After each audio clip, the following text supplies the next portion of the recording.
En septembre 1966, Jeanne Hippolyte a 36 ans. Elle fait partie des premières familles à intégrer les premiers logements de la SID Aéroport. Dans l'immeuble qu'on lui propose, un seul appartement au rez-de-chaussée avec de l'électricité. Elle le choisit et s'installe à 7 dans un T3 au prix d'un mensonge pour pouvoir quitter la misère des bidonvilles. Mais moi, elle n'a pas dit que moi, j'ai 5 enfants avec moi parce que je n'aurais pas d'amour le T3. Vous ne l'avez pas dit aux autres, mais comment elle a fait pour gagner? Mais non, elle a dit comme ça. Il dit, vous avez, parce qu'il fallait lever de famille. Alors, les 5 enfants, moi, je n'ai pas le droit. Il dit non, mais ben, la première, il habitait avec la marraine 7000 là-bas. Le deuxième, le parti, je sais pas, ensemble. Je vais raconter comme ça que la famille, il ne reste que 3 avec moi. On ne va pas dire les autres, parce que je n'aurais pas eu les T3.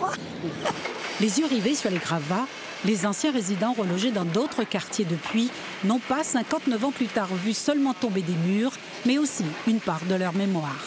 Il nous l'a fait là 30 ans, une trentaine d'années. Mais là, aujourd'hui, de voir ça, là où ça est en train de casser là, on habitait là.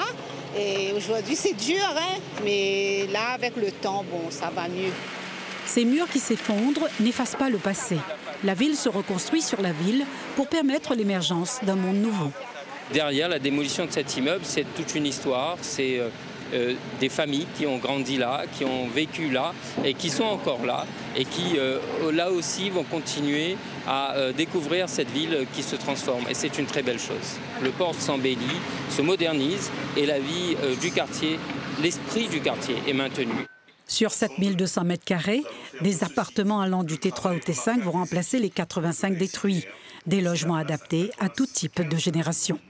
Il y avait 87 logements qui vont être déconstruits pour faire place à 95 nouveaux logements avec aussi de la mixité fonctionnelle, des commerces et des bureaux. La pince hydraulique qui emporte avec elle près de 60 ans d'histoire a fort à faire, car il faudra plusieurs jours pour évacuer les 8200 tonnes de déchets, dont 85 tonnes d'amiante, dans le plus grand respect de l'environnement.